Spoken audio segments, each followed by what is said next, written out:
शदादकोट police जी कामयाब operation. A section Thane J police gutkha smuggling की कोशिश नाकाम बणाए छड़ी। स्मगलिंग गैंग वटां 60 पैकेट अदीब गुटखा सोपारी हथ केस दाखिल।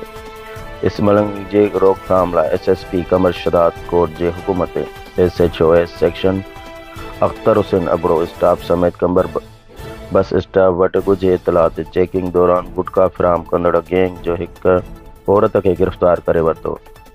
2 प्लास्टिक जूं थैलियूं जिन में आदाब गुटखे जा 60 पैकेट 15 किलोग्राम हथ।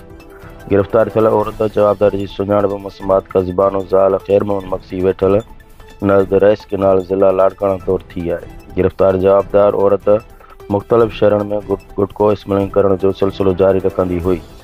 स्मगलिंग गैंग जो मुख्य पिण आहे। गिरफ्तार गुटखा फ़रोश औरत ख़िलाफ़ पुलिस स्टेशन ए सेक्शन शदादकोट ते कानूनी कार्रवाई करे केस दाख़िल कयो वियो आहे। वधीक मुख़्तलिफ़ थाणनि तां रिकॉर्ड जेको आहे जांच कई पई वञे।